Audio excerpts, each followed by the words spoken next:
Yeah. Hey, run it. Run it. You already know what it is, man. Killa Kyleon, man. And you're not tuned in to drinkepidemic.com. Run it.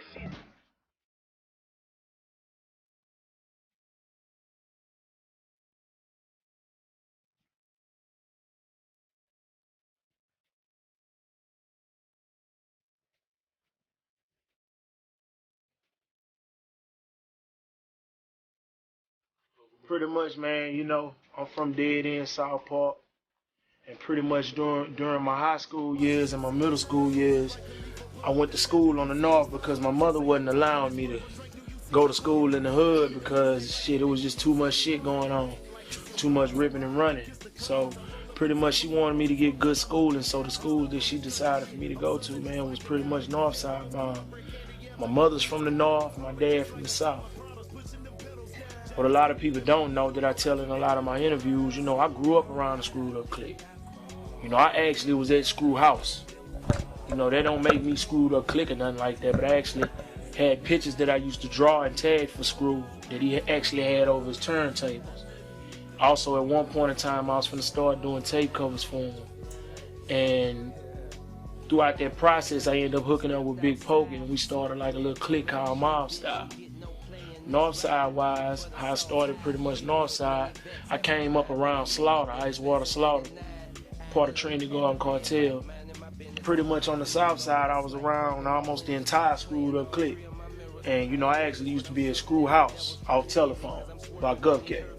You know, the original Screw House where if the gate wasn't open, you didn't walk in. It pretty much was a blessing to grow up on both sides of it and really to see the city on both sides, because a lot of people don't know, man, the north and the south side is like two entirely different worlds.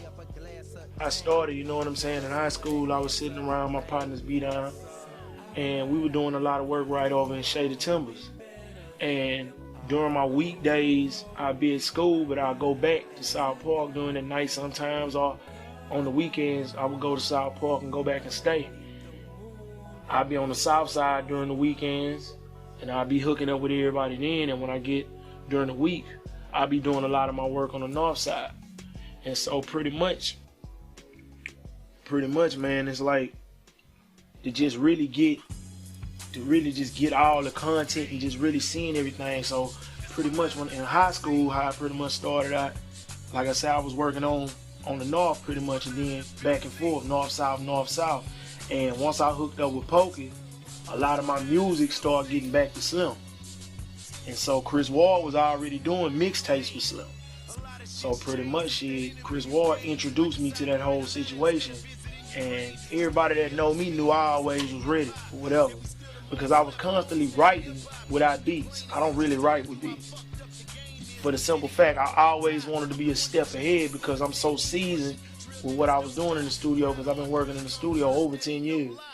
So pretty much when I get to the studio, all you had to do was throw a beat on. I had a song for any situation. And that impressed Slim a lot. And so he was like, man, you know, I want to form this clique, man, called the Boys in Blue, which brought the south side and the north side together, which consisted of me and Chris Ward, Slim, Sir Daly, PJ, Duty, and J-Dog came in shortly after. And we started doing a lot of mixtapes together. We did a few disc mixtapes. We shitted and shined on a lot of cats with that. And it progressed to where we got with Mr. Lee, and we did our first album, which was The Boys in Blue.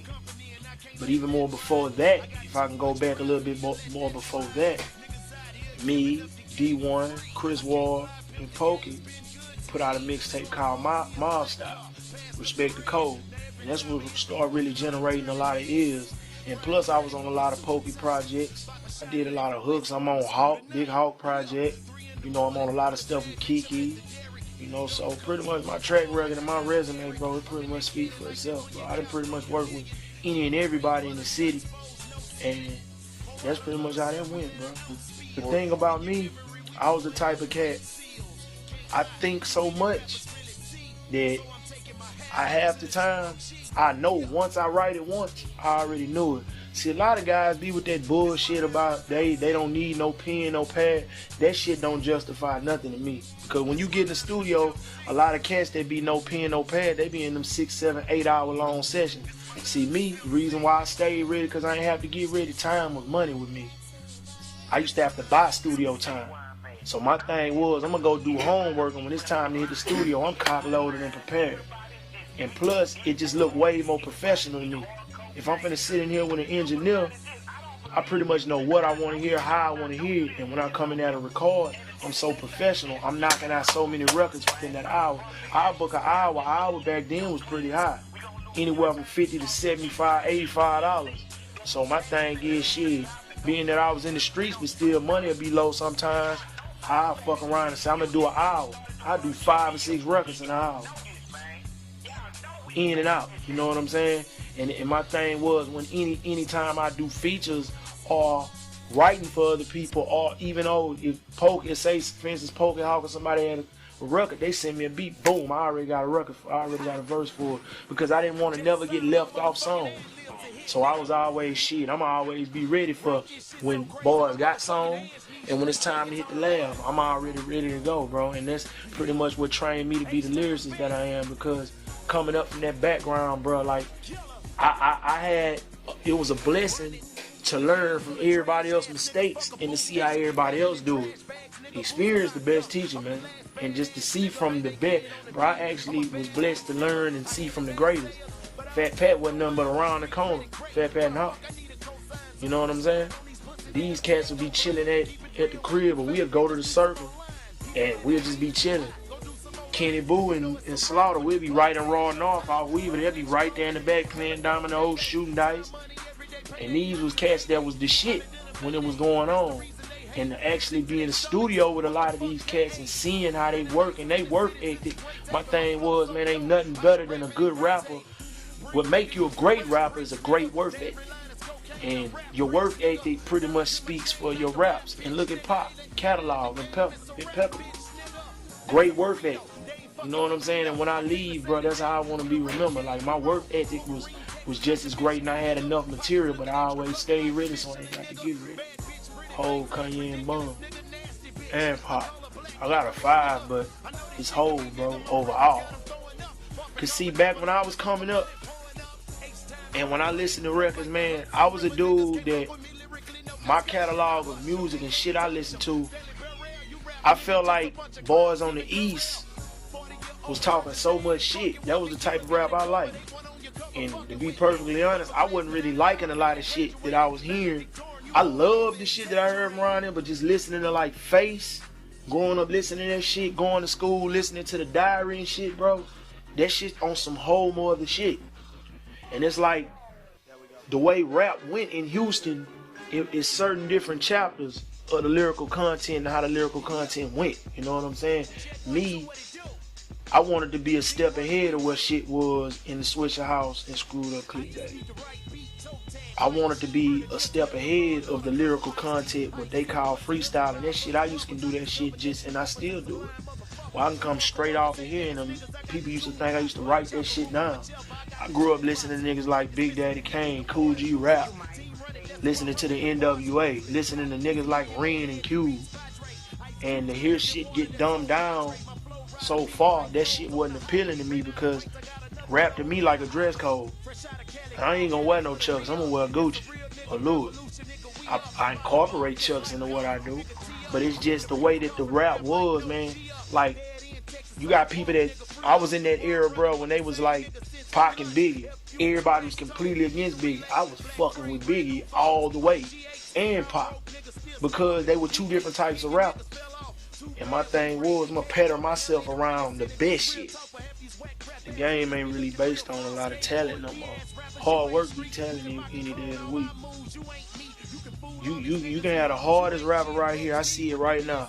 Dudes is just incredible with bars. But you'll have a cat where he's not as good as a rapper, but it's worth it. You look at a Gucci Man or a Waka.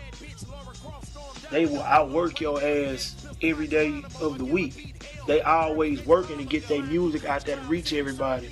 So my first thing will be, talent-wise, making a good record or a good song. You need the talent. You need the charisma, the personality, and the confidence that make a great rapper first. And the work ethic seals the deal. And to be an openly good business-minded person, understand the business, or to sit down and learn the business and understand that you are your own promotional tool. Don't never depend on somebody else within your camp. Yeah, you have a team that stands behind you and promotes yourself, but you're a walking billboard every time you open your mouth. And by me saying that is that you got to get out here and work your ass off to get heard, because that's what I did. I surrounded myself by people that had shit going on, and I attached myself to shit that was going up. Because if I'm just stuck on the runway, that shit don't do me no good. I got to stand by a boss and to be able to stand equivalent and not stand behind it. And me coming up in this rap game, I done been around bosses. So I learned from the best. I learned from Pokey at the height of Pokey career. I've been around Slim, been one of the richest niggas doing this shit, most consistent than ever since 17 years old. It ain't no better way to learn shit. And my thing was to not be a follower, but to be equivalent in order to go in front of that, because I wanted to be these guys.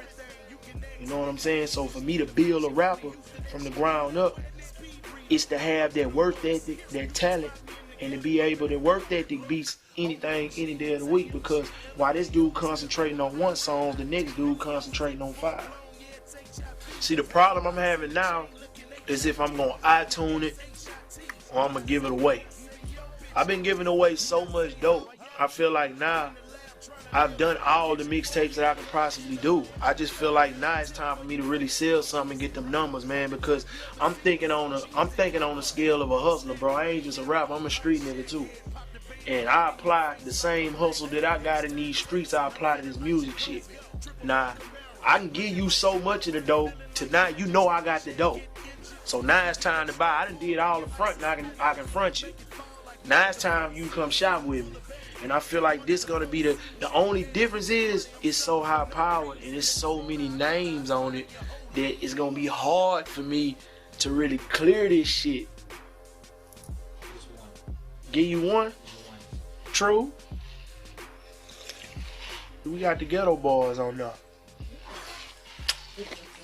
Since we in Houston. Old Uncle Face and old Uncle Willie. Nobody else has done it.